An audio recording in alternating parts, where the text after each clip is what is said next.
Ladies and gentlemen, this is Cynthia the Audio Bell back for another MiniDSP SHD video. If you haven't checked out my initial review of the MiniDSP SHD, then please check it out and you'll kind of get an overall depiction of what I thought about the product, whether I liked it or didn't like it overall, and just my initial thoughts of it. These are kind of my final thoughts on the product. I'm doing a few videos to talk about different topics that I needed to revisit after my initial review and questions that I wanted to answer for myself and for you guys based off of some initial problems that I had. This one in particular was with the phono side of things. In my review video, I had some problems with the analog side of my system. The digital side sounded perfect. It was perfect as perfect can get for this room and EQing it. But the analog side of things was a completely different story. When I listened to it, I was lacking sound in my right channel, whereas the left channel sounded louder. Well, after hooking up my laptop to the MiniDSP and loading up REW, I could see that I was lacking 3 decibels on the right channel. So I thought maybe I have a tube going on, I don't know what of my phono stage. I ended up taking and replacing my phono stage for testing purposes. I'm using the Jolita JD92, which is a tube phono stage, and I replaced it with another tube phono stage. This is a Project Tube Box DS. And it made no difference whatsoever. So I still have yet to go and replace cables. The 2 cables I'm using for RCA are 2 different cables, 2 different manufacturers. While that's not been a problem in the past, I don't know if one of the cables is going bad or if it's even a problem with something on my turntable that needs to be adjusted. I did just get the cartridge remounted on because the screws were loose. For some reason, it just came loose, which apparently that's something that doesn't normally happen, and that's kind of from what my dealer told me, Jeff, by the way, which I have a previous video with him too. He's a really cool guy. If you want to check out his channel, he has a YouTube channel now. But he's the one who sold me the VPI Prime and the cartridge. It was like years before this happened, but it started coming loose, and he came to remount that, and he was like, yeah, I don't know if it's Oklahoma weather or something, because I've never actually seen this happen before.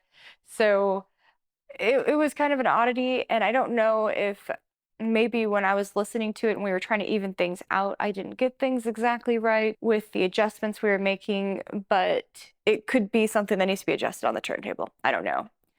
But the point of me explaining all of this to you and boring you with this information is because I want to tell you what this MiniDSP can do to correct for stuff like that. I was able to balance out the loudness of the 2 speakers and calibrate them to each other with the MiniDSP app. So I could either choose to bump this one up 3 decibels, or I could bump that one down 3 decibels and match each other to fix the problem. Now, of course, I still have, like I've told you guys before, I've got this area here of a hallway, and I've got this weird fireplace. But as far as sounding the best that it can possibly sound, this device does that with Dirac. So currently, this sounds the best that I've ever heard it in this room with the 3.7s, because the 3.7s and this room have been a real challenge to kind of coax into being friends with each other. So the big question is the MiniDSP any good with turntables? And the answer is yes, but I kind of prefer my Pass X2 preamp for the analog side. I don't know if that's because the Pass is a better match with the analog side of my system, or if the sound of the Pass is just something I prefer, or even if it has nothing to do with the MiniDSP versus the Pass, and it's actually something more along the lines of my taste in music has continued to evolve over the years, and now I'm starting to like some more modern stuff that's more bassy. a lot of the records I have aren't super bassy. I have a ton of orchestral records, and the more modern records that I have are really the only bassy records that I own. Most of my stuff, like I said, is orchestral, and then second from there is classic rock, and a lot of the classic rock stuff I listen to doesn't have super deep bass extension. For example, Zans Can't Dance by John Fogerty. It's got a lot of those drums that sound really good, but they're not reaching down super low. And then the same for Heart's Passionworks album, the song Johnny Moon. It's the same drum sound that you get with classic rock, but not something that extends super low. And that was the kind of music that I liked for the longest time. But now that, you know, I've heard those songs millions of times, eventually you want to hear something new or something different. And that's kind of evolved into, well, now I listen to more modern stuff. Now it's not the stuff that you would hear people listening to that's just distasteful. It's just a lot of the newer music has more bass incorporated into it inherently. And so I've become used to that. I've become well acquainted to that. And now I come to expect it. As far as the records that I tested with the MiniDSP SHD, I will put them in the description below rather than kind of bore you with all of the information of going through each one and whatnot. Now, it is fun for me to do that, but I'll just put them in the description and kind of tell you overall what I thought. There was a lot of issues with some piercy highs. There was one particular song that I couldn't get it turned up enough to be impressed. And then when I finally did, to where I felt like everything was coming out that should come out, you know, you hear the chimes, you hear subtle different sounds in the background.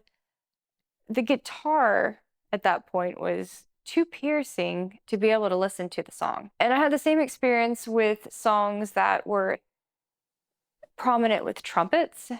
A lot of Ella Fitzgerald stuff was really screechy as far as the trumpets go, just too bright, and it hurt my ears. I listened to some other albums that had trumpets too, just to make sure it wasn't just the album, and it was not. And I also switched between the digital and analog side to make sure of whether it was an analog versus digital issue. Well, it happened on both. So I can't say that that's really just an issue with the analog side. To kind of tell you what this thing can do, it was at that point where I decided to plug my laptop into it, load up REW, and figure out what frequencies, just say trumpets, are playing at. What frequencies are they playing at where they sound painful to listen to? So I found that range, and then I went into the MiniDSP app, and I was able to bring down that particular range without messing with the rest of the EQ. And that actually helped a lot.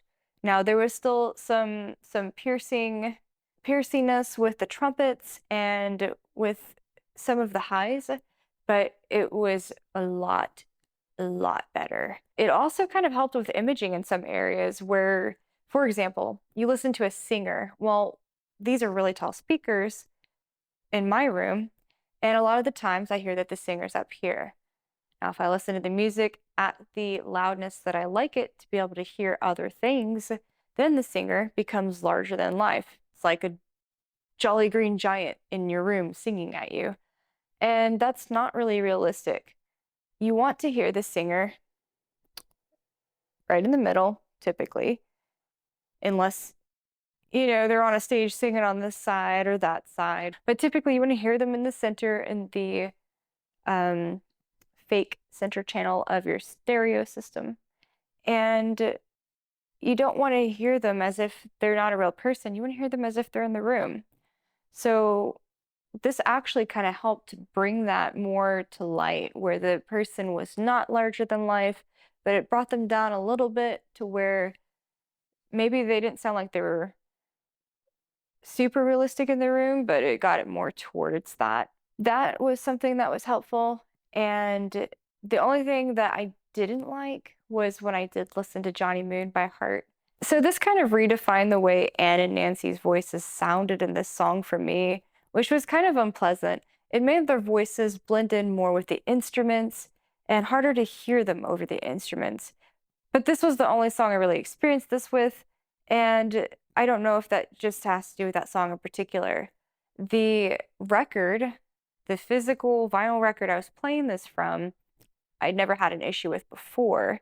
It always sounded great, and I never had a problem with their voices. So that was the only variable that changed, really, was pulling down those highs in that area. So I feel like their voices were probably in that range and got pulled down to more so match the instruments, which kind of messed with the song. Now, I don't know if that's the way they intended that song to be listened to. And one thing I've learned is that you can grow up listening to a song your whole life and expect it to sound the way you've always heard it. And then you can learn later in life that that was not the way they intended you to listen to that song. Hear it a completely different way, the way that it was intended, and not like it. So, whereas this may be the way that the recording engineer or the artist intended for you to hear this, that may not be the way that you want to listen to it. Think about that, because that's kind of a deep thought, especially for us audiophiles who, we're really picky about what we listen to, and we're constantly critiquing something that we hear based off of what we've heard in the past. And our ears aren't always going to be the same. Our memory's not always going to be the same. And with all of these things that change over time, you could think that, hey, that doesn't really sound the way I used to, hear that song. And it could be just completely different, like your ears changing over time or your brain aging, who knows? So I would say that the biggest takeaway that I've learned from reviewing this device is there is no one-size-fits-all EQ. If you had a perfect world, then you would have a different preset for every album you listen to based off of what fit that particular album. It could even be a different preset per song. But who's going to do that? That would be a hassle. And I only have 4 presets on this device. So if I did that, I would have to save a whole bunch of files every time I had a piece of music that was different, and put a different preset on every time. So really the best approach is going to be to come up with presets depending on the type of music you're listening to. So if I'm listening to something more modern that I really want the bass to come out and rumble, and I want to feel the deep extension of the bass, then I'm going to have a preset that maybe bumps up the bottom end by a few decibels. If I want something that really makes the highs shine, and I'm not concerned about piercing highs because that particular music doesn't have that inherent issue, at least with my room, then I'm going to have something that maybe more so favors the highs. And then perhaps I'll have a preset that's more balanced to kind of float in the middle and not deviate from the target curve of what the EQ sets in the first place. Then I could basically apply a preset depending on what type of music, what genre, or if there's a particular album that's my favorite album, maybe for the 4th preset, I will dedicate something just for that, or for my favorite artist. So there's a lot of things you can do with it, but nothing is perfect. And you're never going to get that perfect sound, because one recording engineer is going to intend for something to sound completely balanced and dedicated to a middle line. And then you're going to have another one who's going to bump up the bass, or another one who's going to bump up the highs. And then per your liking, you're going to have to bring those highs down and bump up that bass, or vice versa, or just bring it to the middle to make it more balanced.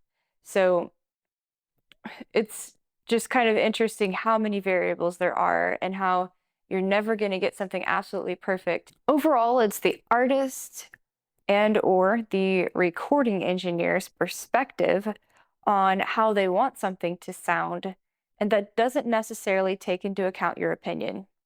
Now it could, depending on what the fan of that particular artist is generally interested in, and they might take that into account and say, well, my fans particularly like this, so I really want it to sound like this. Or they may say, you know what, I'm doing me and I'm going to make this sound like I want it to sound. And then you might just have to adjust to their liking. So audio is full of subjective opinions on what people like and don't like. The important thing is having the ability to digitally correct and make it sound like you want it to sound. And I think that now that I have the ability to do that, and I have this device that can do that, I've learned how important that really is. So if this video was helpful and you liked the video, feel free to like and subscribe so that you don't miss out on the next video I'm putting out about the MiniDSP. I've got a few final thoughts about it, so you may see 1 or 2 more videos at least that kind of talk about some other things as well. So stay tuned, and I really appreciate you guys watching this video. Let me know if you have any feedback in the comments at all. This is the Audio Bell signing out.